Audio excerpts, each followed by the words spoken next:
Hi, Stuart Sutton at Acre Plus Homes. This video is going to show you specifically the 5 main reasons that your home on an acre or more didn't sell. We're going to go into some details. I know it's going to be helpful. Take a look.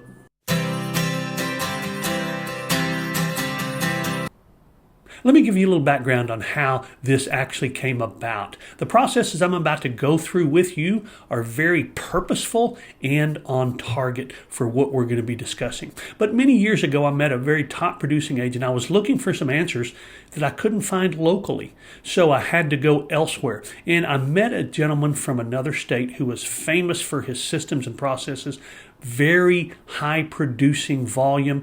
And one of the processes he seemed to be most proud of was his failure process. Once a transaction failed, either a seller pulled out of a listing or a buyer seller pulled out of a contract, how he followed up and went and got the future business, if possible, from those people.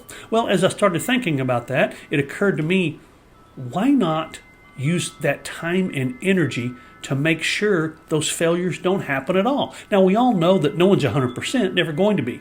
But in order to put a process into place, to take the time, effort, and energy to create a system for failures, why not go back and avoid those failures altogether? So that's what you're about to see.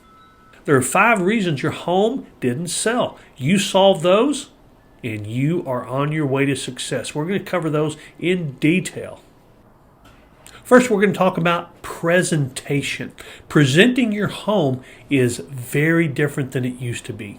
There were days when all you did was take a picture, a front picture, and that was it. And then people had to go see your home in order to determine whether it fit them or not. Well, things have changed dramatically. There are so many ways to present a home for sale, and you need to be aware of what those are. Pay close attention to the quality of the photographs. Now, there are lots of great photographers out there, but I would recommend crisp, clear, accurate photos. Not photos that make a room look longer than it is, or kind of a faux finish where it's not real crisp and clear. Good, clear, accurate pictures. I would also recommend pictures from different angles of a room. If you have an agent who has a set of pictures and you've only got one angle of your great big living room or two, then you're looking at a situation where the agent's trying to save money and pay the photographer for fewer pictures. You should get as many pictures as it takes in order to make your home look its very best. So pictures are very important, and every professional photographer is not the same. Videos are fantastic and important. We always did lots of videos, 3, 5, 7. Bottom line is that most photographers will provide what's called a virtual tour, and that's really acceptable. It can look very nice. So a good video is great. If you happen to have other areas of the home that should have their own videos, for example, you've got a lovely pool and outdoor area, that probably deserves its own video. So pay attention to things like that. Is your home being presented really well? The number one reason that buyers look for homes on an acre or more is privacy. Aerials show privacy. They show how the house sits on the property, how the improvements are aligned on the property, and what kind of buffer and what kind of privacy they have. So aerials are hugely important, videos and pictures. 3D tours are very popular right now. I don't see as many agents doing them as I thought I would once they became really pretty available, but that's a walk through the house. That's the next best thing to actually seeing your home. So 3D videos should be part of the package. In addition, your presentation should include pictures of things that are important to people. If you have extra buildings like a workshop, that should be included in the pictures. If you have a really nice gardening shed, whatever the case is, those pictures should be included because those are the reasons that might put your home over the top when comparing to another home for your prospective buyers. So presentation is huge, especially in today's environment. What about promotion? Where is your home being promoted? Well, most agents do pretty much the same things. You're going to be on the major real estate portals. You know who those are. You're going to be on the company website. But homes on an acre or more like yours need more. They need a little more exposure to buyers who want what you have. OneAcrePlus.com is an example. That's a site I've had in place for many, many years. Now keep in mind that when your home is listed and it goes on the RE/MAX website, it also goes on the Coldwell Banker website, the EXP website, the Century 21 website, all of that, because of what's called Internet Data Exchange. So no particular company has more of a claim to exposure for your home unless they go beyond like we do.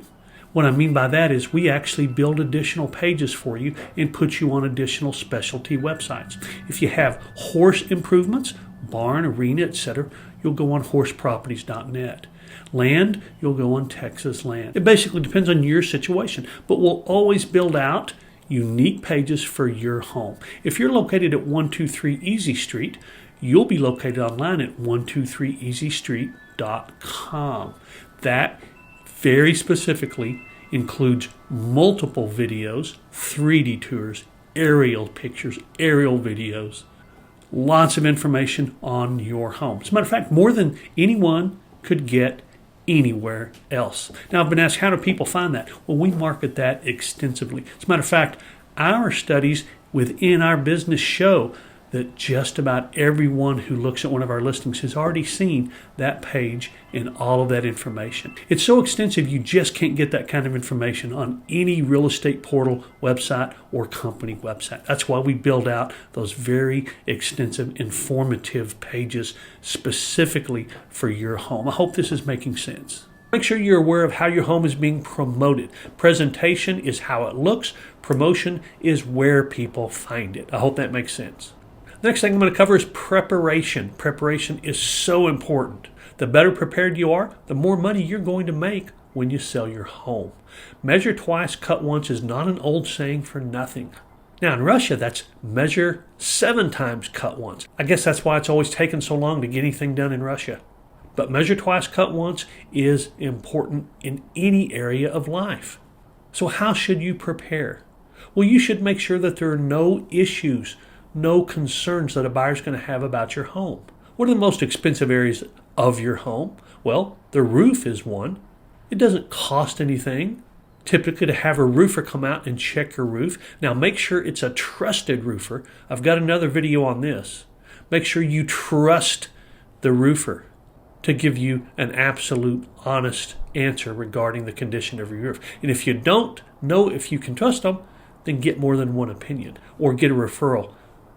We'll certainly refer you a fantastically honest roofer. So when a buyer comes along and you can show them that the roof is inspected by a professional, that's great. They're going to have an inspection probably, but you've already done that by an expert. A home inspector is a generalist. And when an inspector red flags something, you have to bring a roofer out anyway. Why not get ahead of that? Same thing with the foundation.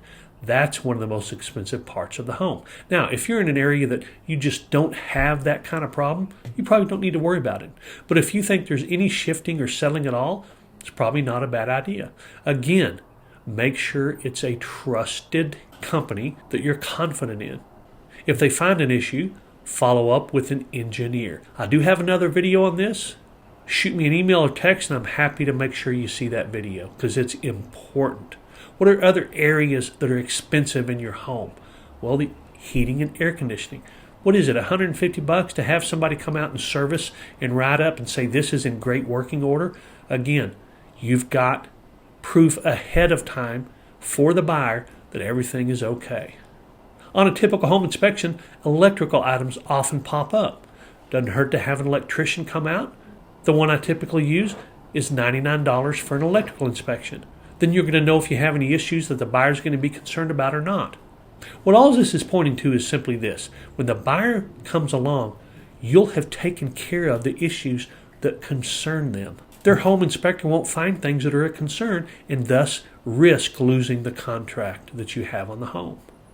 Homes on an acre or more have a little more to consider in the way of expensive related items for the home. The septic system may be the most expensive thing, so it's a very good idea to get ahead of that. That's one of the biggest reasons buyers do terminate homes on an acre or more, is because they're just not comfortable with the septic system.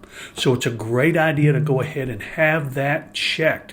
Make sure there are no major issues. If there are, you'd want to take care of them, even if you weren't selling the house, right?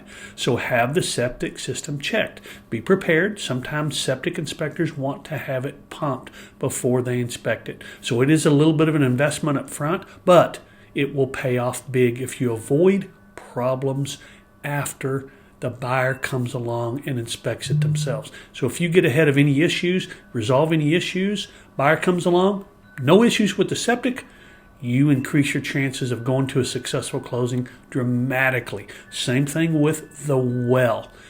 Good idea to have that well checked, unless you already know that everything is great and maybe the pump, the sleeving has been replaced recently, whatever the situation is.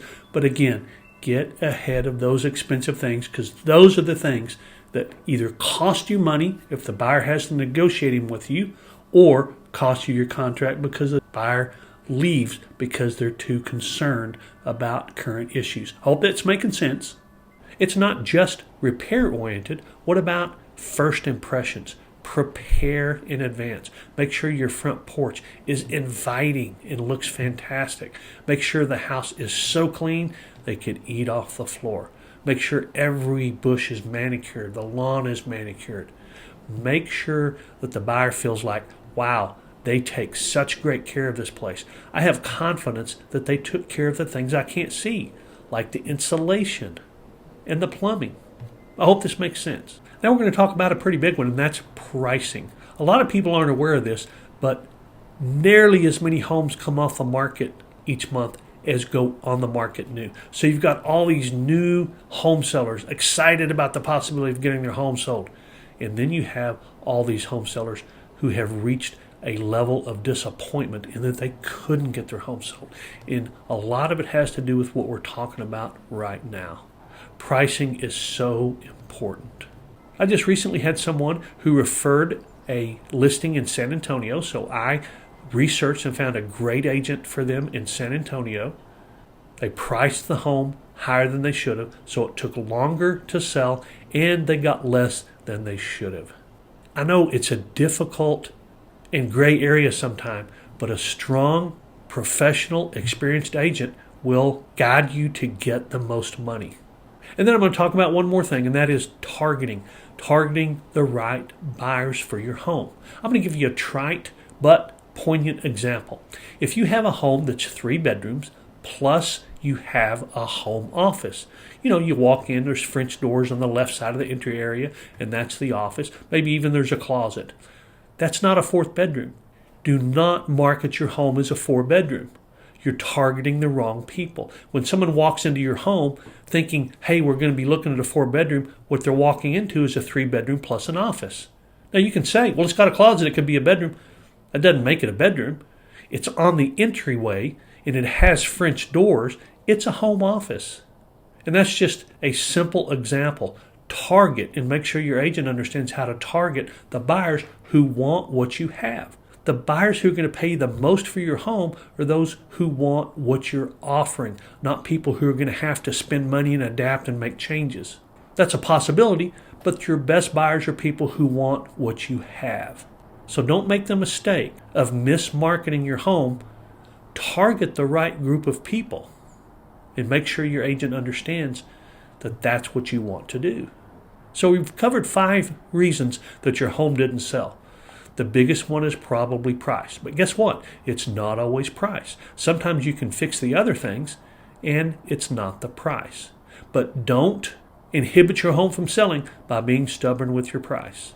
If you don't prepare properly, by making sure it looks its very best, landscaping looks great, French porch looks great, house is clean, it's been staged properly. You either had a consultation with your belongings or you've had it staged. Just a side note, a consultation where you use only your belongings and don't rent or lease anything is usually just fine. Everything's been taken care of, so if the buyer isn't going, gosh, I wonder if that roof is any good. Gosh, that air conditioner looks pretty old. If you have proof up front that those are in great condition or good enough condition, then you're circumventing that issue. Promotion. How is a home being promoted? Where is it being promoted? Online and offline.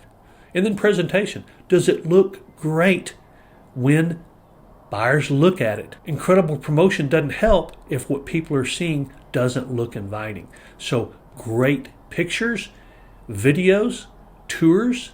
Those are the 5 biggest reasons that homes don't sell. You can fix 1, 2, or 5. There are other reasons, of course. Now, I'll give you an example. Let's just say you're in a bad location. You back to a busy street.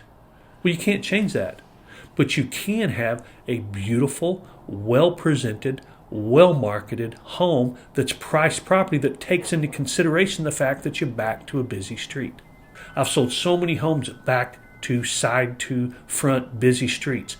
And if the proper adjustments are made, those will sell. I hope this video makes sense. I hope it was helpful. I did put that other video up there about the importance of understanding trusted advisors and how they can help you. So watch that video. If you like what you're seeing, go ahead and press the like button and subscribe if you'd like to see more. Remember, it's your choice, so make it a powerful day.